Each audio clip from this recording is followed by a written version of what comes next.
Hello, Wakeup New Zealand, Carol Seki speaking. Well, scaring children, vulnerable people, no conscience. Some will treat this as a fairy tale, others will treat it as a nightmare. For others, it will be like a disaster waiting to happen. Some will cry, and some will laugh, some will jeer, and some will be called climate skeptics. Some will lose their jobs. Some professionals will never work again because of being deliberately character assassinated. Scary by design, text, front page propaganda that depicts the end of the world is nigh, the scorching planet that's supposed to be on fire, wildfires, floods, sea level rises, domestic migration, where people living by the sea on the coastline in places like New Zealand have to move inland. This is what they're talking about, into smart cities where they can be controlled, where they can have surveillance in their faces and be spied on. This is all happening. Yet they're building retirement villages and wealthy homes right by the sea, as they are actually publicizing this in the propaganda machine, a spiritual warfare.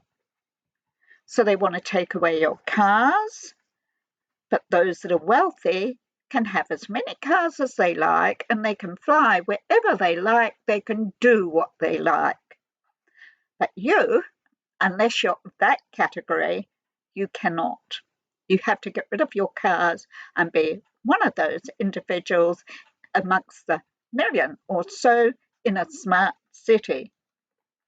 But those political leaders will still keep on flying here, there, and everywhere they want to. So they'll be immune from these restrictions, controls. They won't be touched by the fact checkers,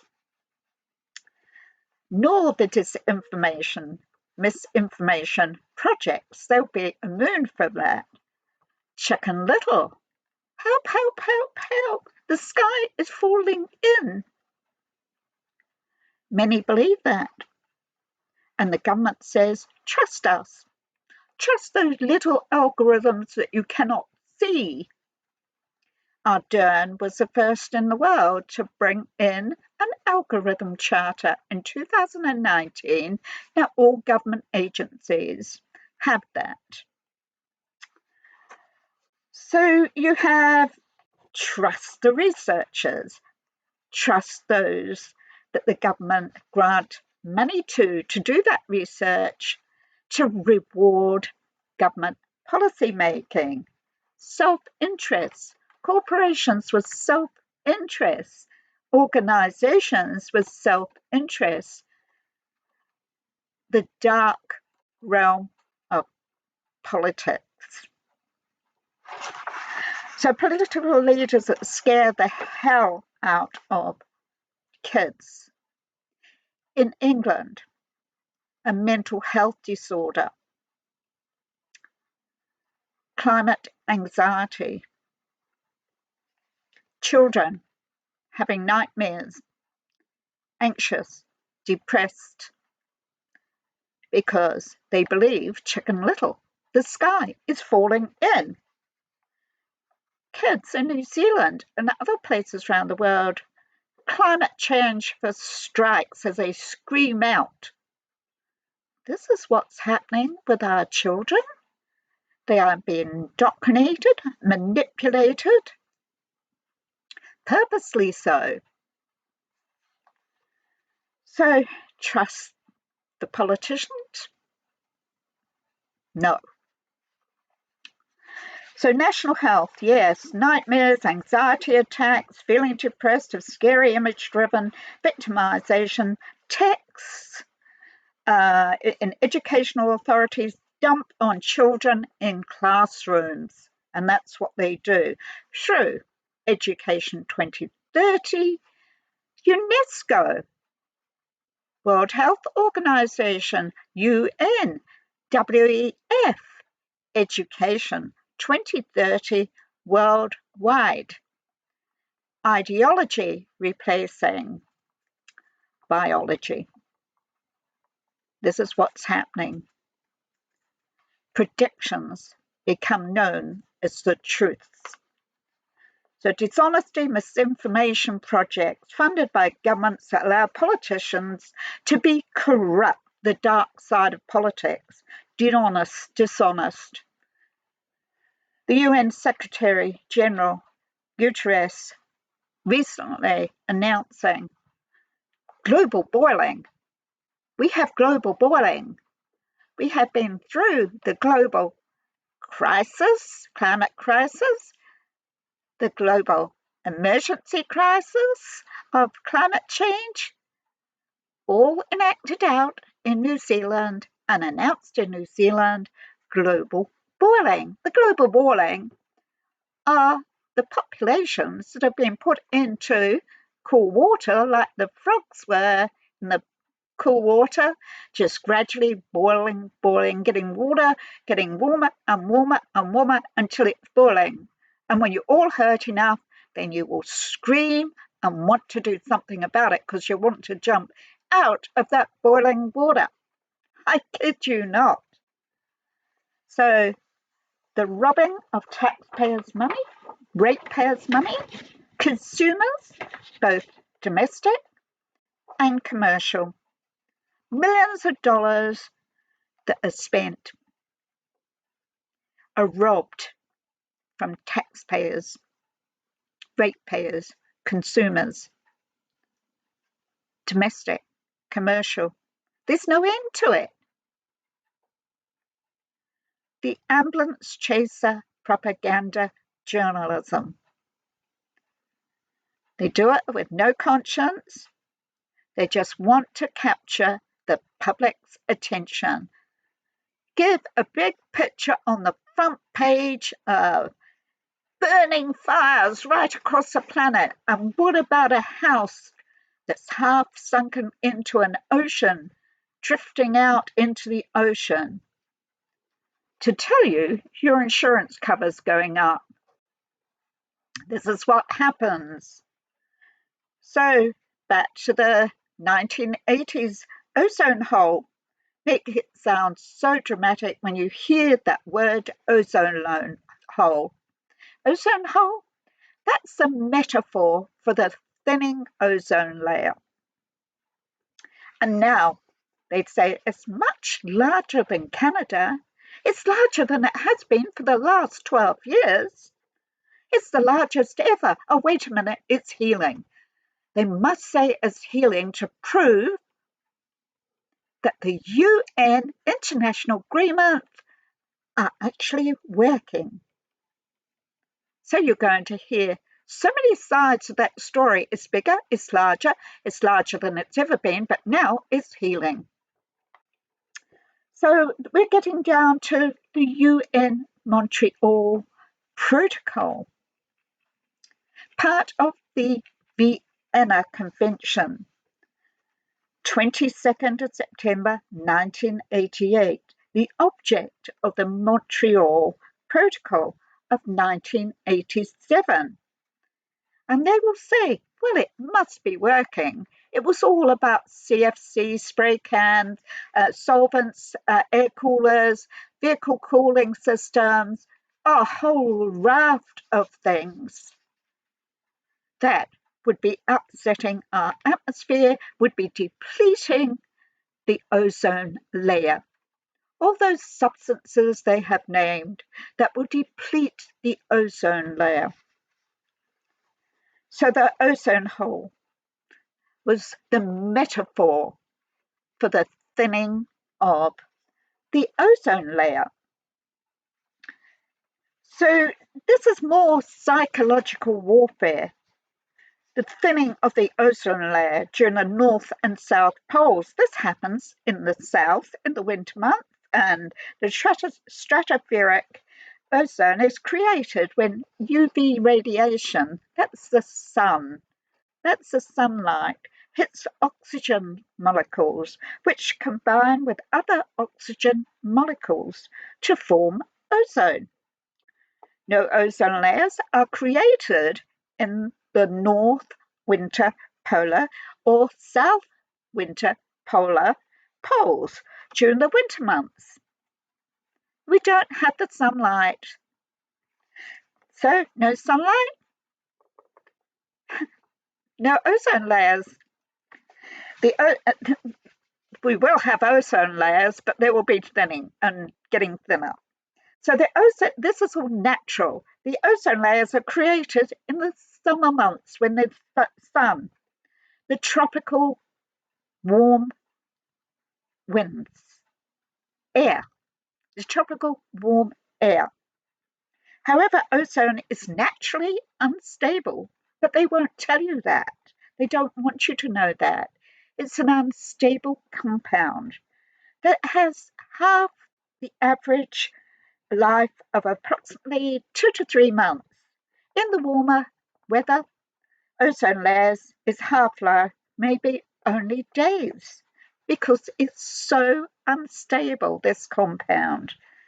This means that every polar winter, approximately 50% of the ozone disintegrates. The ozone layer thins out.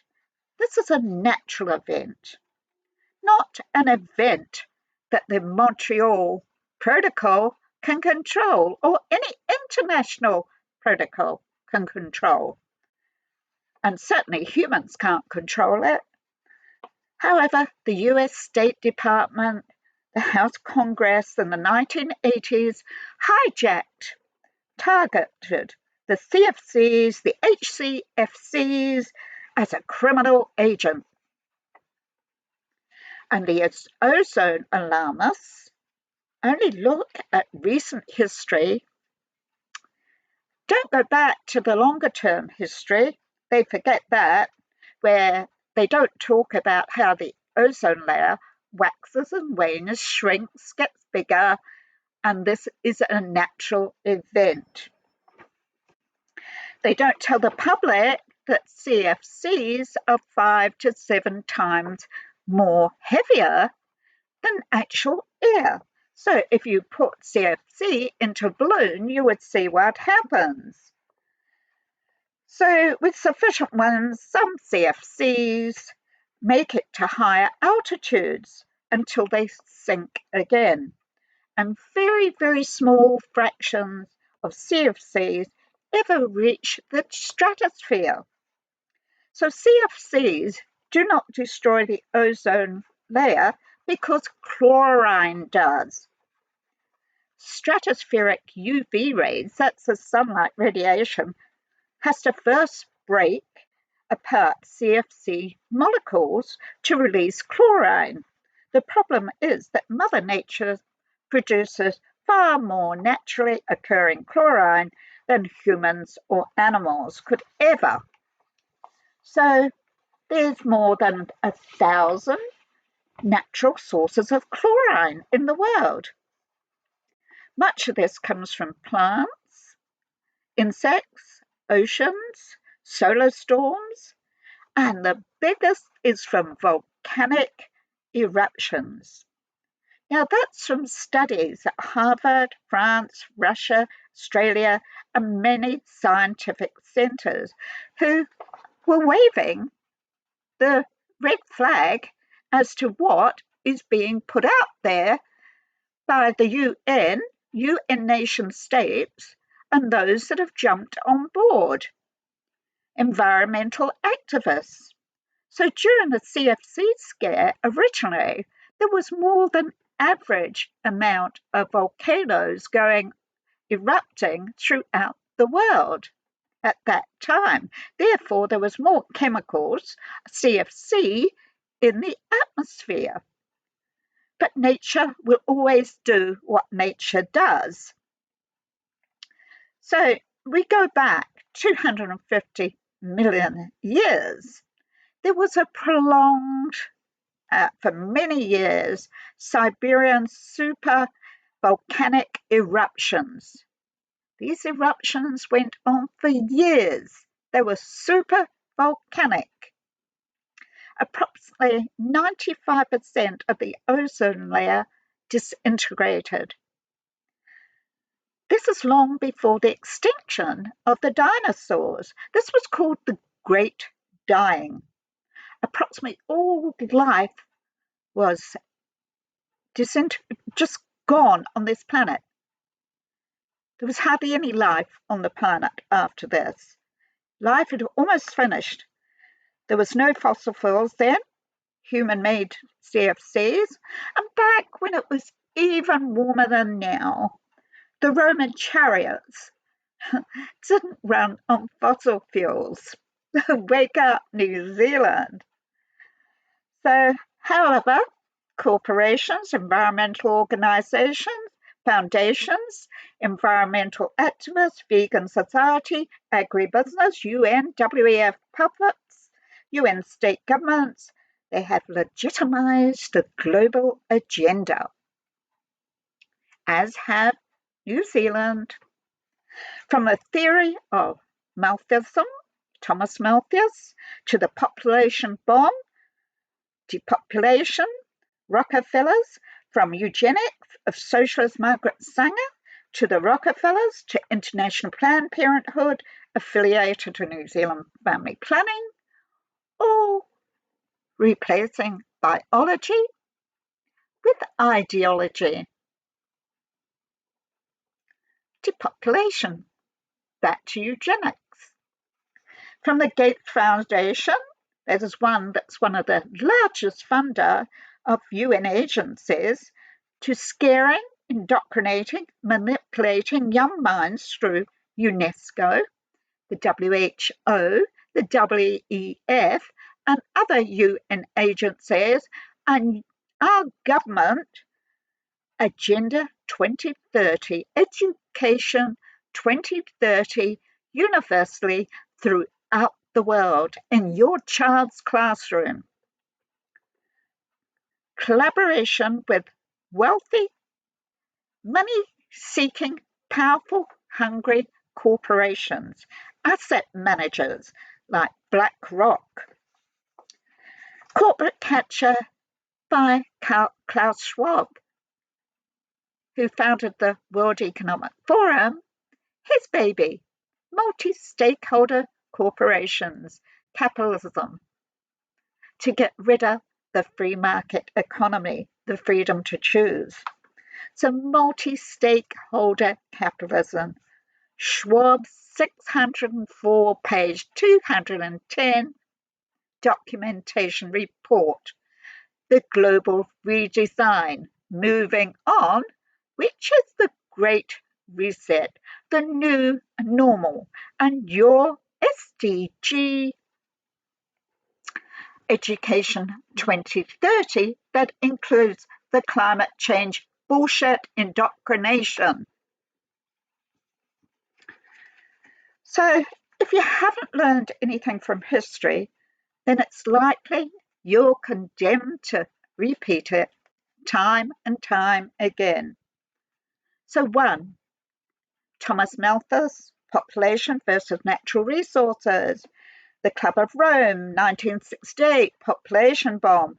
Professor Paul Ehrlich, his staff graced many institutions and academic institutions throughout the world.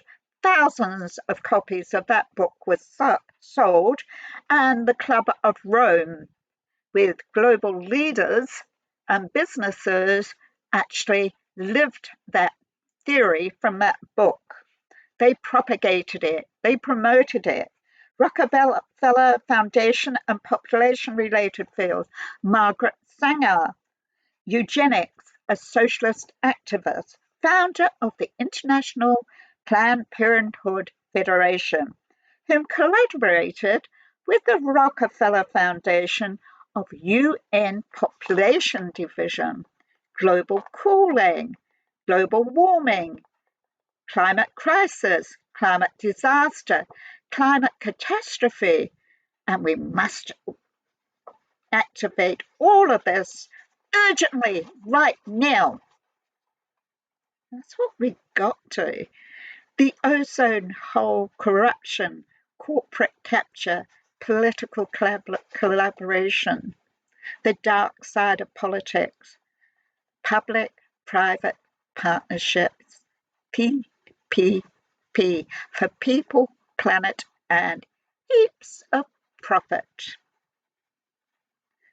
And New Zealand government,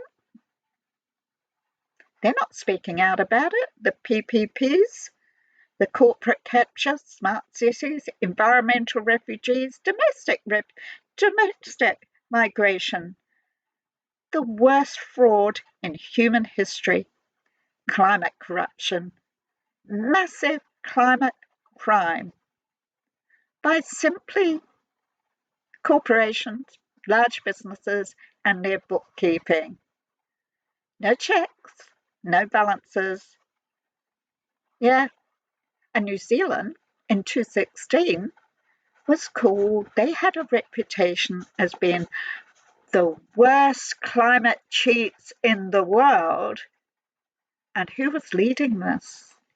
ACT and National, with their back private room talks with Green Party and Labour knowing all about it, as they were about to use these fraudulent climate credits that they had purchased from overseas on future 2020 international climate targets. Wake up, New Zealand. You are being had, you are being lied to. They know that we know they're being lied with, they're lying to us, but they keep on lying to us, and we've got a new government, and not one of them have spoken up about the climate cheats. Not one of them have spoken up about what is happening as far as international rules are concerned, where we are tied into a universal agreement, the Montreal Convention Protocol, the Kigali Amendment to that Montreal Protocol. That means if we break that and not compliant, then we can have a global, they can stop us from trading globally as a country. They have huge enforcements over our country. And this is what's happening in New Zealand. Wake up. Please share, share, share.